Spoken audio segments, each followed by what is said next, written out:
Bismillahirrahmanirrahim. Alhamdulillahirabbil alamin wassalatu wassalamu ala asyrafil anbiya'i wal mursalin wa ala alihi wa sahbihi ajma'in. Subhanaka la ilma lana illa ma 'allamtana innaka antal alimul hakim. Rabbi shrah li sadri wa yassir li amri wahlul 'uqdatam min lisani yafqahu qawli. Amma ba'd. Alhamdulillah ala ni'matil Islam, alhamdulillah ala ni'matil iman wa kafa biha min ni'mah. Alhamdulillah, segala puji bagi Allah Subhanahu wa taala yang memberikan kita nikmat Islam iman, yang memberikan kita nikmat sehat sempat, yang memberikan kita nikmatnya untuk menikmati sesuatu yang paling mulia yang Allah Subhanahu wa taala turunkan lewat lisan Nabi kita Nabi Muhammad sallallahu alaihi wasallam, yaitu berupa bacaan Al-Qur'an, tartil Al-Qur'an, mendengarkan Al-Qur'an, mensyarahi Al-Qur'an, mempelajari tentang Al-Qur'an. Semua hal yang berkaitan dengan Al-Qur'an menjadi sesuatu yang sangat dimuliakan oleh Allah Subhanahu wa taala.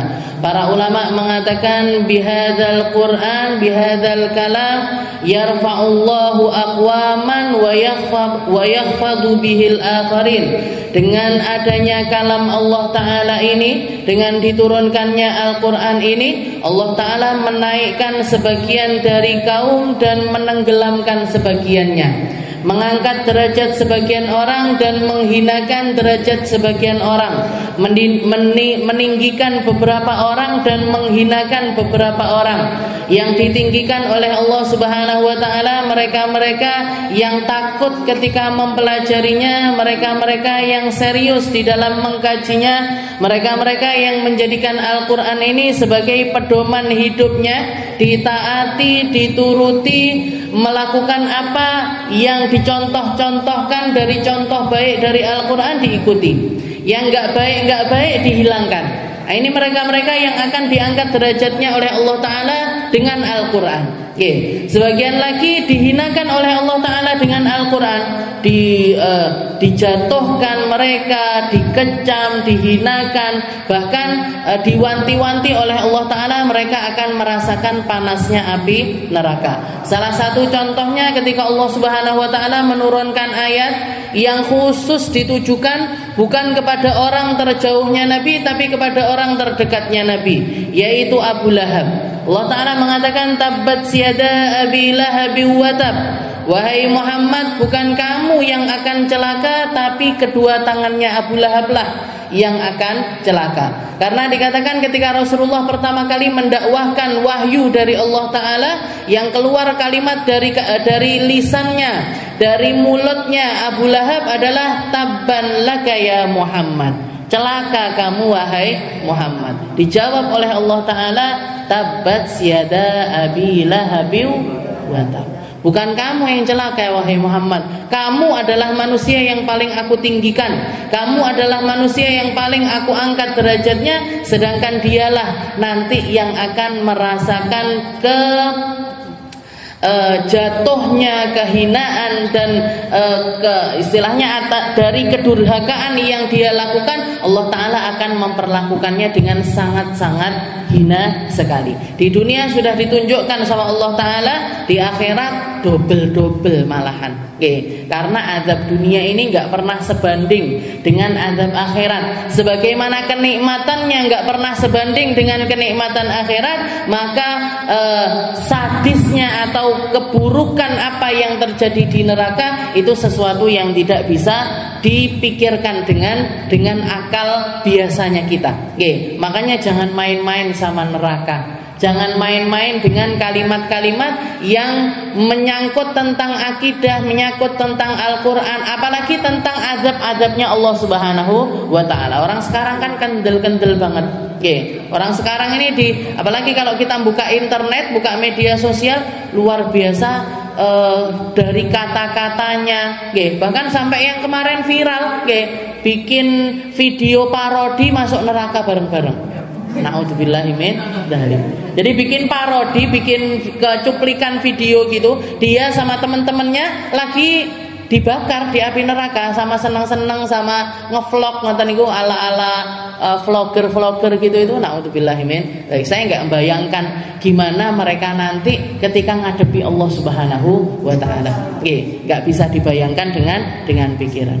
Kita lanjutkan pembahasan kita di dalam suratul Nazi'ah. Ila an qala Allah Ta'ala fi kitabihil aziz, a'udzu billahi minasyaitonir rajim. Bismillahirrahmanirrahim. Fa idza ja'atit tammatul kubra yauma yatadzakkarul insanu ma sa'a wa burrizatil jahimu liman yara.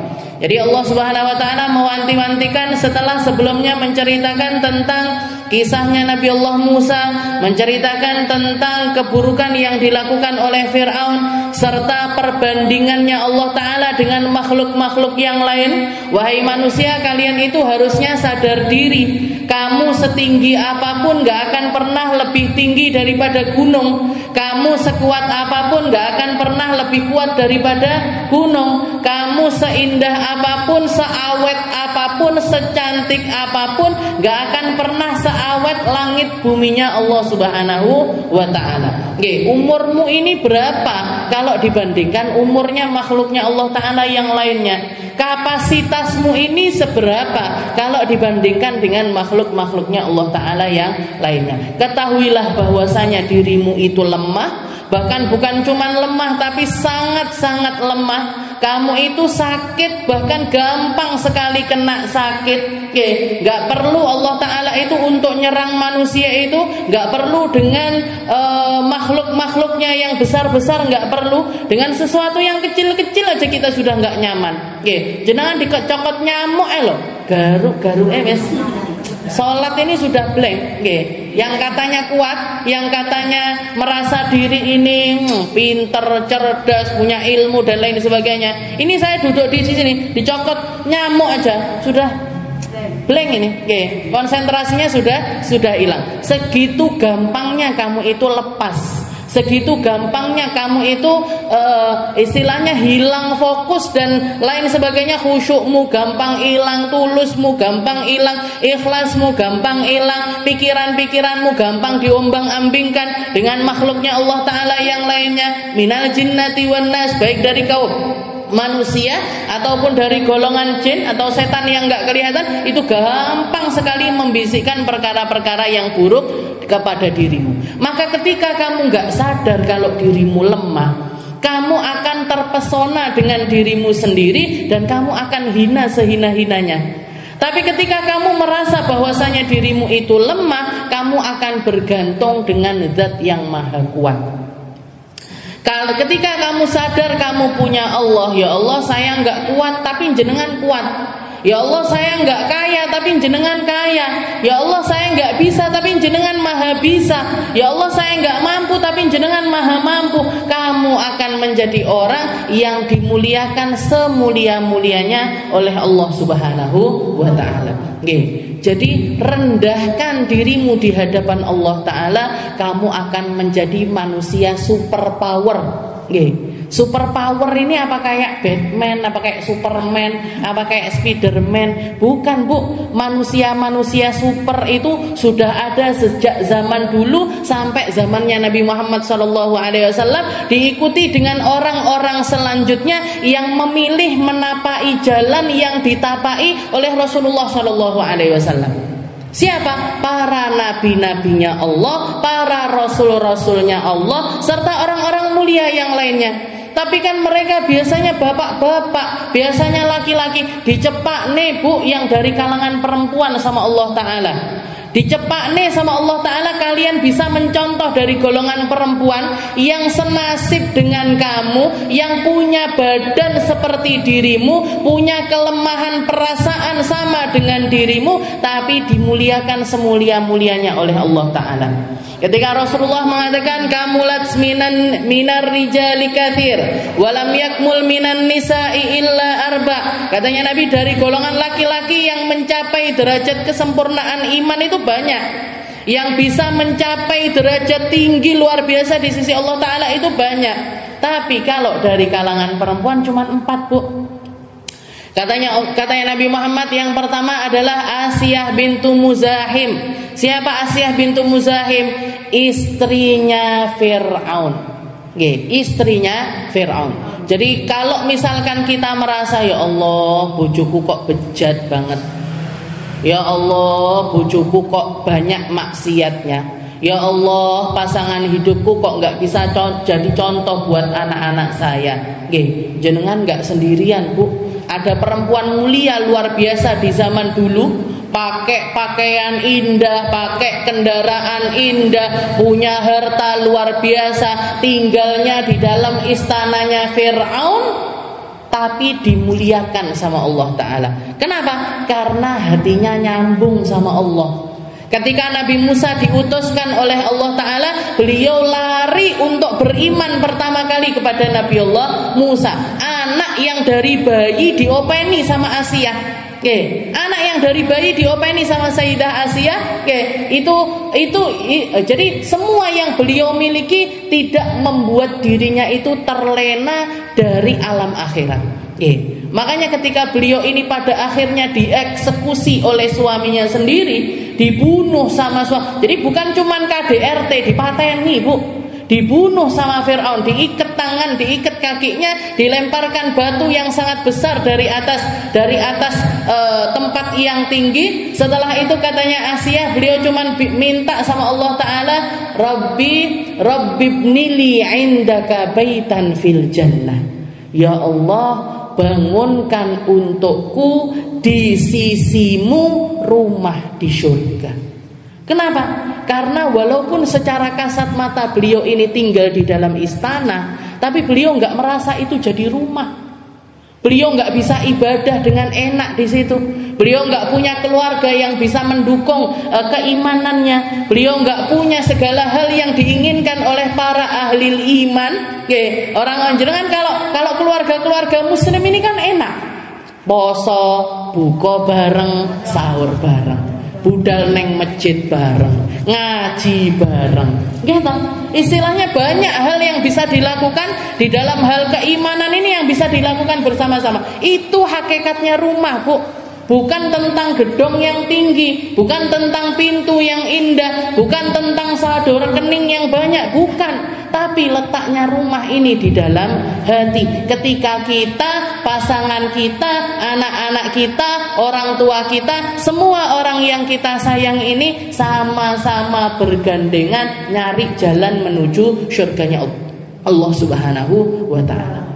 Sayyidah Asiyah katanya Nabi Muhammad, kamu sempurna imannya meskipun tinggal di dalam istananya Fir'aun. Apa kelambine ndak apik, Bu? Kasurnya apa enggak apik banget. Kasurnya Fir'aun itu 20 meter. Arep glundang-glundung kok kono, kok kene, kok kono, kok kene. Pilar-pilarnya dari emas. Saya ngelihat sendiri, tempat peti matinya itu terbuat dari emas. Sendoknya emas, garpunya emas. Wong sugih endi sing gawe koyo ngono saiki? Istilahnya orang kaya mana yang sampai istilahnya punya harta sampai seperti itu mana? Hampir enggak ada, mungkin ada tapi 1-2 aja. Fir'aun ini mencapai istilahnya punya harta yang luar biasa banyak, kekuasaan dan lain sebagainya. Asiyah bintu Muzahim. Setelah itu yang kedua siapa? Yang kedua Maryam bintu Imran. Maryam putrinya Imran, ibunya Nabiullah Isa. Perempuan yang cantik luar biasa, tapi memilih untuk menyembunyikan kecantikannya. Seseorang al-afifah, seseorang yang sangat-sangat menjaga dirinya.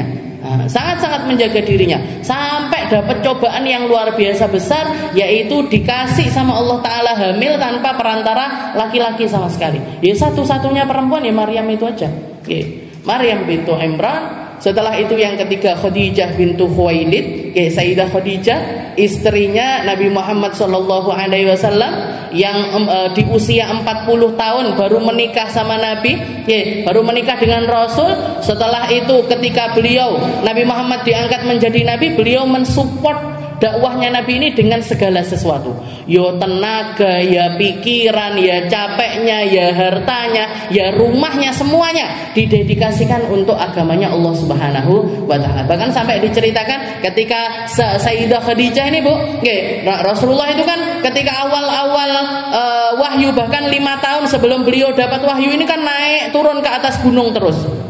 Dan nanti 3 hari sekali, kadang seminggu sekali atau 2 hari sekali. Nanti kadang Rasulullah yang turun, kadang Sayyidah Khadijah yang naik. Jangan bayangkan mungkin usia 50 tahunan naik ke atas gunung yang tinggi. Jangan kuat apa ndak munggah ning Bromo? Kuat napa mboten? Jadi umur 50 tahun lebih, dengan punya anak kecil-kecil banyak, dengan usaha-usahanya beliau punya bisnis luar biasa banyak. 80% saham perdagangan negeri Mekah itu di genggamannya Sayyidah Khadijah. Sugih banget, Jadi luar biasa kayanya. Tapi beliau ketika Rasulullah diangkat jadi nabi, keroyo-royo Bu, bawa makanannya Nabi, bawa baju gantinya Nabi, naik ke atas Gua Hira. Jangan kalau umroh pergi ke Hira, lihat itu. Lihat tempat gunung Gua Hira, tempat Rasulullah bersemedi itu. Awake dhewe mek teko ngisor, arepe munggah lawang-awangan. Dure. Itu Sayyidah Khadijah jalan Bu, setapak demi setapak, kadang 2 hari sekali, kadang 3 hari sekali, kadang seminggu sekali, naik bawakan makanannya Nabi, bawa pakaian gantinya Nabi, yang kotor dibawa turun. Bayangkan. Makanya dikatakan ketika Sayyidah Khadijah keroyo-royo naik ke atas, Rasulullah sedang kedatangan malaikat Jibril. Malaikat Jibril mengatakan kepada Nabi Muhammad, "Ya Muhammad, baligh salamillah ila Khadijah." Wahai Muhammad, sampaikan salamnya Allah Ta'ala kepada Sayyidah Khadijah.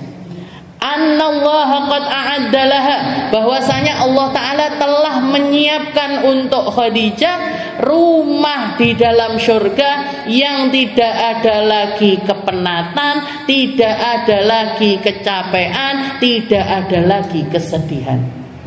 Itu yang dijanjikan sama Allah Ta'ala kepada Sayyidah Khadijah. Dan Sayyidah Khadijah cerdas Bu, dan ini nunjukkan, jawabannya beliau ini nunjukkan keimanannya yang luar biasa kepada Allah Ta'ala. Ketika disampaikan kepada Sayyidah Khadijah, "Ya Khadijah," Rasulullah mengatakan kepada Sayyidah Khadijah, "Ya Khadijah, hada Jibril." Wahai Khadijah, ini Jibril ada di samping saya, dan dia menyampaikan salamnya Allah Ta'ala kepada dirimu. Ini tangan, istilahnya orang sekarang gambarannya, tase sek neng gone tangan, rantangnya sek neng tangan. Perbekalannya Nabi ini masih dipegang dengan kedua tangannya, dan Sayyidah Khadijah mengatakan, "Allahus salam wa minkas salam wa alaika ya'udus salam." Dungone jenengan setiap setelah sholat. Gitu. Kalau yang zikiran, kalau diajarin sama orang tua-tuanya, setiap kali setelah sholat berzikir, ini zikir mesti nggak pernah di skip. Ini zikir mesti nggak pernah ketinggalan. Allahus salam wa minkas salam wa alaika ya'udus salam. Allah yang maha damai, darinya kedamaian, dan kedamaian itu akan kembali kepadanya. Orang-orang yang hidup di dalam kedamaian hanyalah mereka-mereka yang bergantung kepada Allah Subhanahu wa Ta'ala. Itu yang pertama kali ngucap lisannya Sayyidah Khadijah. Allahus salam wa minkas salam wa alaika ya'udus salam. Perempuan sempurna di dalam keimanannya. Yang keempat siapa? Yang keempat Sayyidah Fatimahuz Zahra. Masih ibu sugih luar biasa. Beliau jadi orang yang miskin papa. Buat makan harian aja sulit. Sayyidah Fatimah itu punya anak banyak, rumahnya sempit, gak punya pembantu, gak punya rewang, ekonominya sulit luar biasa. Jadi Sayyidina Ali itu dikatakan kerja hari itu ya habis hari itu. Itu hidupnya Sayyidah Fatimahuz Zahra. Jadi perempuan-perempuan mulia ini yang sempurna di dalam keimanannya, yang dijanjikan sama Allah Ta'ala surga yang tertinggi, ternyata hidupnya itu secara kasat mata enggak seperti bayangannya orang-orang di dalam idealnya. Enggak, podo cobone kare jenengan. Semua dari kita ini kan mesti punya cobaan. Lek ndak ekonomi, yo bojo, yo anak, apa nih?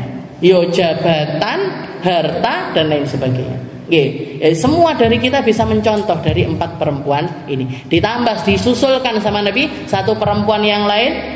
Katanya Nabi Muhammad, fadlu Aisyah alan nisa ka fadli tsarid ala sairit ta'am. Nggih. Kemuliaannya Sayyidah Aisyah, istrinya Nabi, kemuliaannya Sayyidah Aisyah dibandingkan perempuan-perempuan yang lainnya semacam bubur tsarid. Bubur tsarid itu makanan favoritnya Nabi Muhammad SAW. Ala sairit ta'am, dibandingkan makanan yang lainnya. Istilahnya gini, kalau jenengan ngelihat jenengan punya makanan favoritin, misalkan seneng banget makan udang, misalkan jenengan seneng banget makan udang, di meja makan ini macam-macam, enak tempe, enak tahu, enak daging, enak jangan asem, ada lodeh dan lain sebagainya. Tahu-tahu ada udang. Jenengan karena seneng sama udang, langsung tek nenggone udang. Saya sukanya buah, ya langsung ngelihat buah. Rasulullah itu makanan favoritnya tsarid. Tsarid itu bubur gandum dicampur sama ada madunya, ada susunya, ada menteganya, ada daging kambingnya. Nah, itu makanan yang disukai sama Rasul. Nah, katanya Nabi Muhammad, saya kalau suruh milih dari sekian banyak perempuan, di situ ada Aisyah, saya akan memilih Aisyah. Karena kemuliaan-kemuliaan yang ada pada diri beliau, terutama adalah keilmuannya. Jadi setelah semua yang diceritakan oleh Allah Ta'ala, kamu ini orang kayak apa dan lain sebagainya, setelah itu gongnya dari ayat ini, ini biasanya yang paling nancep dari surat An-Nazi'at ini ya ayat ini. Allah Ta'ala mengatakan fa idza ja'atit tammatul kubra, ketika datang hari kehancuran yang paling besar, ketika terjadi malapetaka terbesar, ketika terjadi sesuatu yang menghantam satu sama lain dengan begitu dahsyatnya, yang sampai ke titik apa? Sampai ke titik manusia ini melupakan semua hal sebelumnya. Sampai ke titik di mana semua rasa sakit sebelumnya, rasa sedih sebelumnya, rasa hancur sebelumnya itu enggak terasa lagi ketika terjadi kiamat. Orang lupa semuanya, Bu. Sama anaknya sendiri aja lupa, sama istrinya sendiri lupa, sama bapak ibunya sendiri lupa, mikirne awake dhewe. Makanya sampai dikisahkan kalau di ayat yang lain, perempuan-perempuan yang lagi nyusuin dilempar bayinya, perempuan-perempuan yang lagi hamil langsung keguguran semuanya, orang-orang yang anak-anak kecil, anak-anak muda yang rambutnya hitam kelam langsung berubah jadi putih semuanya. Nah, awake dhewe kan pancen wis putih. Itu anak kecil-kecil itu yang rambutnya masih hitam, ketika terjadi kiamat langsung berubah jadi putih semuanya. Jadi hari tersebut adalah hari yang luar biasa dahsyat. Fa idza ja'atit tammatul kubra. Dan ini wanti-wantinya Allah Ta'ala tentang datangnya hari kiamat itu sudah diwanti-wantikan oleh semua nabi-nabinya Allah, semua rasul-rasulnya Allah, dan menjadi jalan paling cepat untuk memperbaiki manusia, jalan paling cepat untuk bikin manusia ini genah lagi, bener lagi, kembali ke setelannya dia yang asal, yaitu taat kepada Allah Subhanahu wa Ta'ala, mengikrarkan bahwasanya dirinya ini adalah hamba Allah dan Allah adalah Tuhan kita. Itu jalan paling cepatnya adalah mengingatkan manusia tentang kedatangan hari kiamat. Itu formulanya para nabi-nabi. Para rasul-rasulnya Allah semuanya diperintahkan untuk mewanti-wantikan kepada umatnya tentang datangnya hari kiamat. Termasuk Nabi kita Nabi Muhammad SAW. Fa idza ja'atit tammatul. Kalian itu terserah mau beramal seperti apa, terserah mau mandang orang bagaimana, terserah mau berusaha seberapa, terserah, tapi ilingo, nanti semuanya bakalan dimintai pertanggungjawabannya oleh Allah Subhanahu wa Ta'ala. Baik, kapan itu terjadinya? Hari kiamat. Ketika terjadinya kiamat. Dan kiamat manusia itu ada kiamat besar, ada kiamat kecil. Satu dari kita. Dan sebenarnya cukup kiamat kecil itu menjadi pembelajaran bagi kita untuk menyiapkan alam akhirat kita. Mungkin kalau kiamat besarnya ini jauh, Tapi apakah umur kita akan nyampe ke masa jauh tersebut? Mungkin kiamat besarnya yang bumi ini hancur, semuanya ditabrak-tabrakkan dan lain sebagainya, itu mungkin jauh.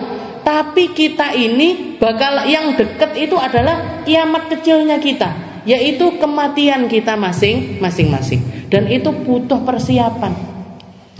Jangan sampai kita nyeselnya di hari kiamat. Jangan sampai kita capeknya di hari kiamat. Jangan sampai kita nggak punya sambungan-sambungan kepada orang-orang yang diperintahkan sama Allah Ta'ala untuk membagikan hidayah. Yaitu siapa? Para nabi-nabinya Allah, para rasul-rasulnya Allah. Karena ketika mereka menolak untuk mendatangi mereka di dunia, Allah Ta'ala memaksa mereka untuk mendatangi para nabi di akhirat. Seperti yang diceritakan di padang mahsyar, orang-orang sudah sumpek ini di padang mahsyar, dicuekin sama Allah Ta'ala, gak ke kanan, gak ke kiri, gak pindah kemana-mana. Matahari begitu dekat, panas luar biasa, sampai ada yang tenggelam dengan keringatnya sendiri, ada yang sumpek semuanya, capek semuanya. Bahkan kalau saya ngerasakan sekarang ini, sesuatu yang paling bikin saya capek itu ngantri. Makanya heran saya kalau ada orang buka makanan, ujuk-ujuk antri sampai dowo. Itu ngelihatnya tok aja sudah capek. Kita mau ngantri dokter, mau sakit gigi loro, ngantrinya sebulan sampai hilang lorone. Dokter gigi saya itu diserut. Kalau mau janjian itu sebulan, Bu. Bayangkan, dari sakit cenut-cenut nggak loroneh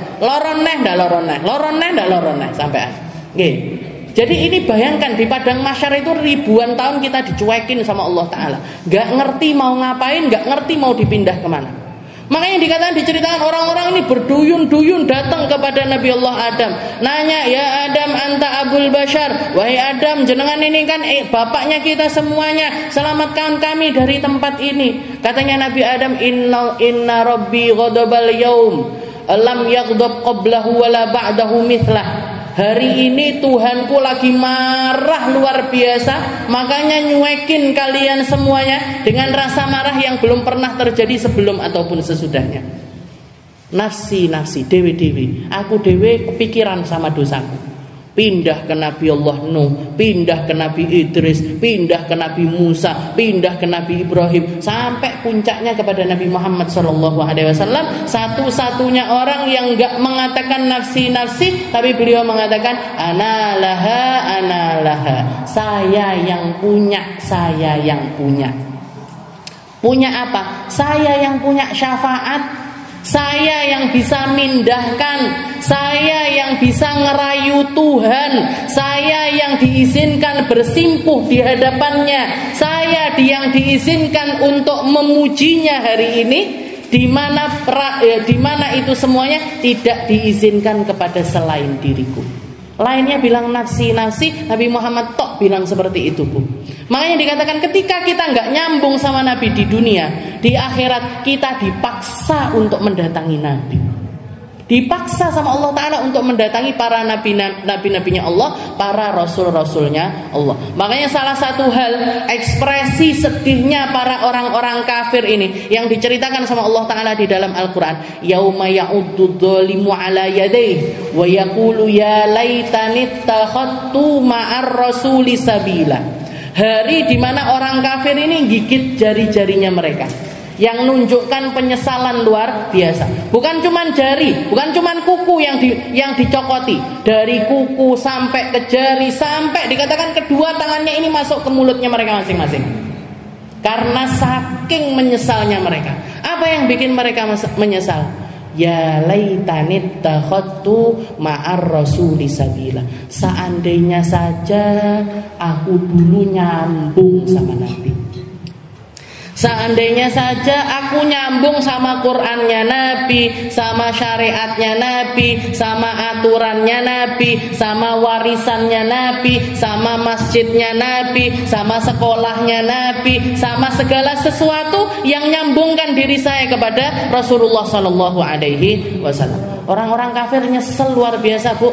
Ya laitanit takhadtu ma'ar rasuli sabil. Penyesalannya mereka karena nggak nyambung sama Nabi Muhammad. Dan mereka ngiri luar biasa sama orang-orang yang punya sambungan-sambungan banyak sama Nabi. Yang punya sambungan sama orang itu ahli sholawat, orang itu ahli zikir, orang itu banyak sholatnya, orang itu banyak puasanya, orang itu banyak sedekahnya.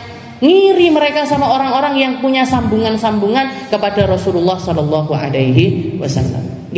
Dan juga penyesalan kedua yang diekspresikan sama Allah Ta'ala di dalam Al-Quran, ya wailata laitani lam attakhid fulanan khalila, tentang pertemanan mereka.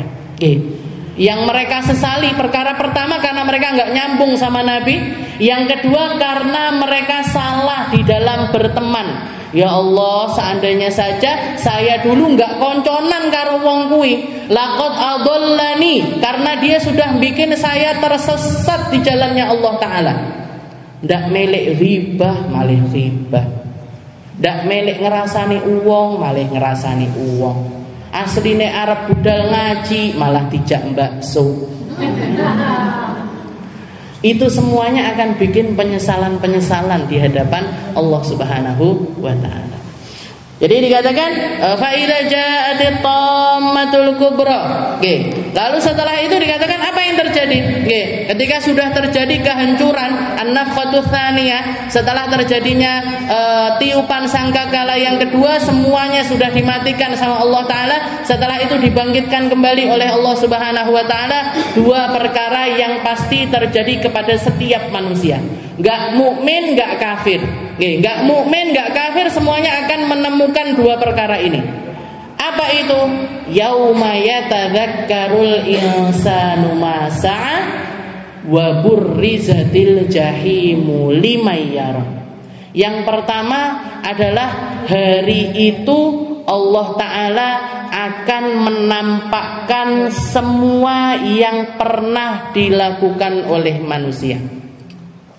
Jadi dari pertama kiamat dilupakan semuanya, setelah itu dihancurkan oleh Allah Subhanahu wa Ta'ala. Setelah itu mereka dibangkitkan kembali sama Allah Ta'ala. Setelah itu apa? Dielingne tentang histori hidupnya masing-masing, diingatkan tentang riwayat perjalanannya masing-masing, diingatkan atas setiap hal, setiap detik, setiap menit yang pernah mereka lalui di alam dunia, sirrahum wa jahrahum, yang di halayak ramai ataupun yang dilakukan di dalam keheningan malam, yang ditampakkan yang orang lain tahu dari kita ataupun yang orang nggak tahu dari kita. Setiap kalimat, setiap pandangan mata, setiap apa yang kita dengar, setiap apa yang kita ucapkan, setiap apapun yang pernah berlaku di dalam kehidupan kita diingatkan kembali sama Allah Ta'ala. Semuanya. Yauma yatadzakkarul insanu ma sa'a. Yang sebabnya dia lakukan sendiri ataupun efek dari apa yang dia sebabkan, semuanya juga diperlihatkan sama Allah Ta'ala. Makanya Nabi Muhammad mengatakan, man sanna sunnatan hasanah falahu ajruha wa ajru man amila biha ila yaumil qiyamah. Wa man sanna sunnatan sayyi'ah falahu wizruha wa wizru man amila biha ila yaumil qiyamah. Kamu itu ketika melakukan sesuatu yang baru, tapi sesuatu yang baru itu perkara yang baik, kamu dapat pahalanya dan pahala orang-orang yang mengikuti kamu ataupun mengamalkan hal yang sama sampai nanti terjadinya kiamat. Begitu juga dengan ketika kamu melakukan sebuah keburukan yang baru yang belum pernah dicontohkan oleh siapapun, kamu akan mendapatkan dosanya dan dosa orang yang mengamalkannya, dosa orang yang menirunya sampai terjadinya kiamat. Makanya ketika kita nanam, ini namanya amal jariyah. Ketika kita ngamal jariyah yang banyak di dunia, nanti hari kiamat ditampakkan sama Allah Ta'ala tentang amal kita dan efek dari amal kita, orang-orang yang tersebabkan dengan amal kita, yang menirukan amal kita, yang mengikuti jejak kita sampai kiamat nanti. Baik buruk ditampakkan sama Allah Ta'ala. Makanya salah satu janjinya Allah Ta'ala, anaknya Adam yang pertama kali membunuh saudaranya, dia itu dapat dosanya pembunuhan. Dan dapat dosanya setiap pembunuhan yang terjadi mulai zaman Nabi Allah Adam sampai hari kiamat nanti. Setiap kali ada pembunuhan, dia dapat dosanya. Oke. Orang yang pertama kali berzina dan menampakkan perzinahannya, dia mendapatkan dosa dari setiap perzinahan yang terjadi di dunia ini sampai hari kiamat nanti. Na'udzubillahi min dzalik. Jadi yauma yatadzakkarul insanu ma sa'a, hari di mana orang mengingat semua apa yang pernah berlaku di dalam, apa yang dia usahakan. Bahkan bahasanya Allah Ta'ala di sini pakai kalimat sa'a, apapun yang kamu usahakan, apapun yang kerentek di dalam dirimu, bahkan niat-niat terkecilmu pun ditampakkan sama Allah Ta'ala. Kamu niat baik dilihatkan kebaikannya, kamu niat buruk dilihatkan keburuk. Wa may ya'mal mithqala dzarratin khairan yarah wa may ya'mal mithqala dzarratin syarran yarah. Katanya Allah Ta'ala, kebaikan sekecil apapun ditampakkan, keburukan sekecil apapun ditampakkan. Termasuk yang paling kecil ini apa? Niat di dalam hati.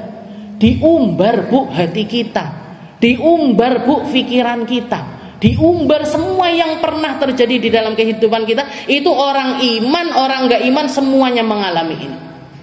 Makanya dikatakan, makanya kenapa kok para nabi itu sampai mengatakan nafsi, nafsi, nafsi, nafsi, dewe, dewe, aku dewe kepikiran awakku. Aku sendiri takut gak bisa mengentaskan diriku. Aku sendiri gak ngerti bakalan dipertanyakan apa oleh Allah Subhanahu wa Ta'ala. Yauma yatadzakkarul insanu ma sa'a. Allah Ta'ala di ayat yang lain juga mengatakan wa anna laisa lil insani illa ma sa'a wa anna sa'yahu sawfa yura thumma yujzahu jazaa'al awfa. Di ayat yang lain Allah Ta'ala mengatakan manusia itu bakalan dituntut tentang amalnya masing-masing. Makanya nggak perlu kita itu meributkan amalnya orang, itu nggak perlu, Bu. Ustazah ceramah tentang pelit misalkan, wong kuwi lho sing bakhil banget, jaluki sumbangan ra tau metu. Enggak usah nilai orang lain, Bu, nilai kita sendiri. Kita misalkan dengar ceramah tentang dadi wong sing ikhlas, dadi wong sing pancen lek aku no ikhlas, kuwi lho, kuwi sing ora ikhlas. Gak perlu, Bu. Karena yang akan dituntutkan sama Allah Ta'ala itu amal kita masing-masing. Wa anna laisa lil insani illa ma sa'a. Gak ada orang dituntut dosanya orang lain, itu gak ada. Gak ada orang mendapatkan jatah pahala orang lain, itu juga gak ada. Maka fokuslah di dalam dirimu, amallah yang terbaik untuk dirimu, selamatkan dirimu, selamatkan orang-orang yang ada di lingkupmu. Keluarganya kita aja. Yang kita ingetin itu orang-orang terdekat kita aja. Kalau orang lain, misalkan dia nanya, minta nasihat, kita kasih. Tapi kalau orangnya nggak minta, nggak usah, Bu, merene. Sik to, sampai nih lo. Duwike akeh, nggih. Kerjane penak. Lah iki masjid iki lho, bocor-bocor kok enggak nyumbang. Enggak usah, Bu. Enggak usah ngurusi amalnya orang, nggih. Enggak usah ngurusi amalnya orang. Jenengan ngelihat masjid bocor, jenengan punya duit, jenengan sumbang. Enggak duwe duit, ya wes, nggih. Kalau kita bisa menggerakkan gerakan yang baik, yang benar, tanpa meminta, istilahnya nggak pakai nembak orang secara personal, maka kita lakukan. Kalau nggak perlu, nggak perlu, apalagi sampai piye to, jajal ndelok saldo rekeningnya, tak tata nih biar bisa ngamal buat akhirat. Nggak usah, nggak perlu. Saya kalau ada orang bilang, Min, Pak, kamu itu loh, ibu itu kelakuannya gini. Saya bilang mereka semuanya proses belajar. Kalau mereka nggak merasa perlu untuk nanya ke saya, mereka berarti itu sesuatu yang bisa mereka atasi sendiri. Kalau memang mentok nggak bisa, baru insya Allah mereka bakalan datang ke saya. Istilahnya channelnya mereka sudah tahu. Tinggal nanti mau perlu apa enggak. Dan saya sarankan nggak usah terlalu banyak curhat sama saya. Terus kakean tuh. Yauma yatadzakkarul insanu ma sa'a wa burrizatil jahimu liman yara. Oke, jadi dua hal ini yang pasti didapat sama semua orang. Yang pertama, dia akan diingatkan atas setiap detail perkara yang terjadi pada dirinya. Untuk apa? Untuk Allah Ta'ala memberikan respon yang sama kepada mereka. Kalau mereka baik, dibalas baik sama Allah. Oke, yang nggak baik, ya dibalas nggak baik sama Allah. Makanya salah satu hal yang dikatakan oleh di dalam tafsir, para ahlul jannah fil jannah, orang-orang yang sudah masuk surga, sudah menikmati kenikmatan surga, mereka itu masih punya penyesalan. Apa penyesalannya? Ala sa'atin fatat an dzikrillah. Mereka menyesal atas detik-detik, menit-menit yang mereka ini lalai dari Allah Ta'ala, yang lepas, pas gak eling, pas lali, pas biasanya dikira subhanallah, subhanallah, subhanallah, subhanallah, subhanallah, ngantuk seliut. Itu yang mereka sesali, hal-hal semacam itu. Sudah di dalam surga, tapi mereka menyesal atas waktu-waktu yang mereka ini lalai dari Allah Subhanahu wa Ta'ala. Wa anna laisa lil insani illa ma yauma yatadzakkarul insanu ma sa'a wa burrizatil jahimu liman yara. Dan yang kedua, yang ditampakkan sama Allah Ta'ala, neraka. Semua yang bisa melihat, baik manusia, jin, hewan, bahkan tumbuhan, semuanya akan ditampakkan sama Allah Ta'ala tentang neraka jahim. Waburriza, jadi baris itu nampak secara nyata. Wabur, ditampakkan secara nyata di hadapan mata mereka tentang adanya api neraka. Wo iki sing biyen diceritakne Ustazah Aminah. Oh, ini yang dulu diceritakan kiai-kiai kampung saya. Oh, ini yang dulu diceritakan oleh orang tua saya, yang saya dikepuk biar mau sholat, dikepuk biar mau puasa. Nah, kamu jangan sampai nyemplung neraka, kamu jangan sampai diazab sama Allah Ta'ala. Ini yang diceritakan sama orang tua saya dulu, sekarang ditampakkan di depan. Wa burrizatil jahimu liman yaro. Jadi kalimatnya Allah Ta'ala liman, bagi sesiapapun yang melihat. Berarti apa? Kafir, wa mukmin, orang kafir, orang iman, semuanya ditampakkan di hadapannya ini tentang neraka. Cuman bedanya kalau orang-orang kafir, mereka ketika melihatnya jadi orang-orang mujrim, orang-orang yang banyak dosa, orang kafir, orang-orang yang banyak dosa, ketika melihat neraka, mereka yang masuk di dalam hatinya, ya wis iki panggonku. Mereka yakin bakalan dimasukkan ke dalam neraka. Kenapa? Dari sakaratul maut sudah enggak enak. Dari di alam kubur sudah enggak enak. Di padang mahsyar enggak enak. Di timbangan amal nggak enak, ngambil buku amalnya pakai tangan kiri. Jadi ketika neraka itu dinampakkan di depan matanya, mereka yakin wis mlebu. Nggih. Ya iki nggonku. Itu yang dirasakan sama orang-orang para pendosa. Orang-orang yang banyak dosa, orang-orang yang dosa dan belum mentaubati dosa-dosanya. Mereka yakin masuk ke dalam neraka. Sedangkan orang-orang iman, Allah Ta'ala mengatakan wa ma minkum illa wariduha wa kana dzalika hatman maqdiyah. Katanya Allah Ta'ala, enggak ada satupun di antara kalian kecuali mesti ngelewati neraka. Enggak ada, itu adalah ketetapan yang ditetapkan oleh Allah Ta'ala. Jadi neraka itu pasti bakalan kita lihat, pasti bakalan kita lewati.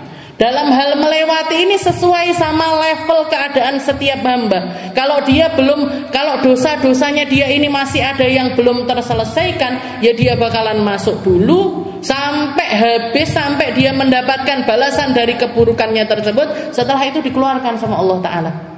Orang-orang yang meninggalkan sholat diadab sebagai para tarikus sholat, sebagai orang-orang yang meninggalkan sholat. Yang dilihat sama Nabi Muhammad ketika malam Isra Mi'raj, ada orang-orang yang kepalanya ini dihantam pakai batu besar, balik lagi, dihantam lagi, balik lagi, dihantam lagi, balik lagi. Katanya Nabi Muhammad, ya Jibril, man haula, siapa itu mereka wahai Jibril? Katanya malaikat Jibril, mereka adalah orang-orang yang ru'usuhum thaqulat anis shalah, yang kepalanya seringkali berat untuk melaksanakan sholat. Bukan orang yang ninggalin sholat loh, Bu.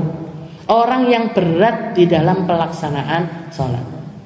Yang sholatnya males-malesan, sholatnya sepokoknya sholat. Sepokoknya sholat. Nah ini diadab. Nah nanti yang pezina dihukum dengan zina, yang minum khamr dihukum dengan khamr dan lain sebagainya. Tapi nanti dikeluarkan sama Allah Ta'ala. Sedangkan orang-orang ahlul karam, orang-orang yang mulia, orang-orang yang baik, orang-orang yang istilahnya mereka ini punya kemuliaan, dapat kemuliaan dari Allah Ta'ala, maru kiraman. Mereka lewat itu dengan cara yang sangat mulia, sangat terhormat. Salah satu yang diceritakan sama Allah Ta'ala adalah tentang kejadiannya Sayyidah Fatimah Zahra.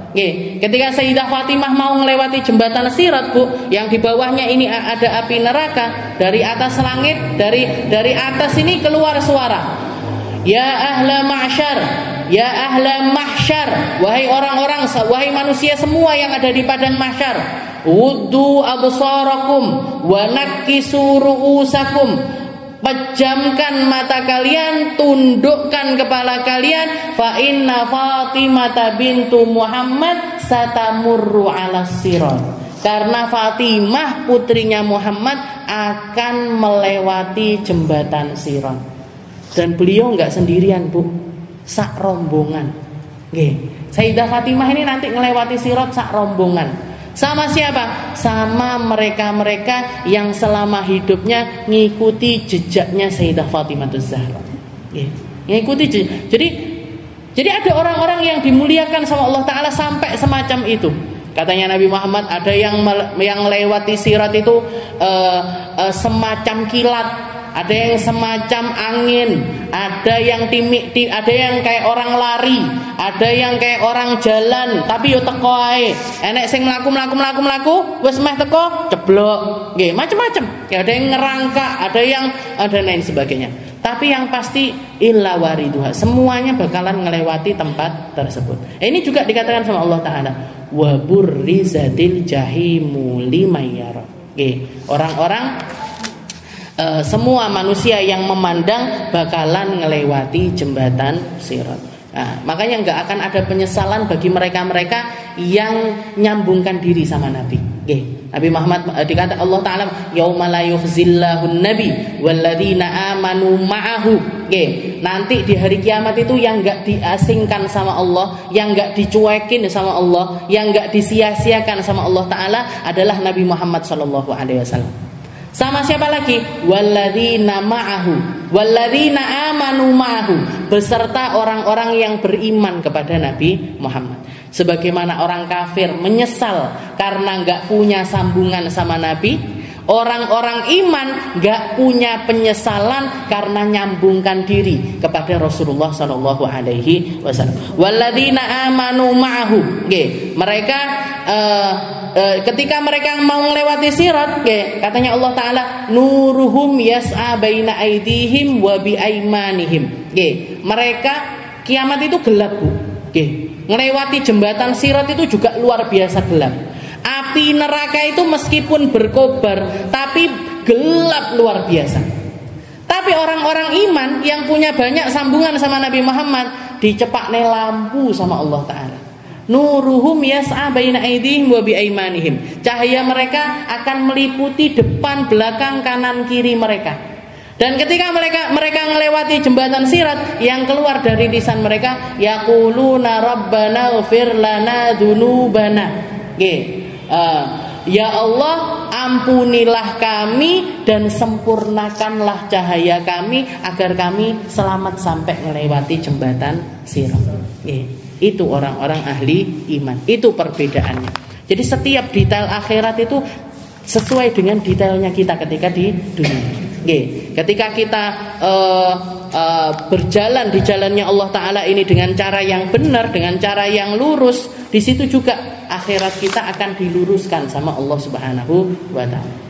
Faida ja'ati tammatul kubra yauma yatadhakkarul insanu ma sa'a wa burrizatil jahimu liman yara fa amma man tagha wa atharal hayatad dunya fa innal jahima hiyal ma'wa wallahu a'lam bissawab. Insyaallah kita lanjutkan di pertemuan selanjutnya.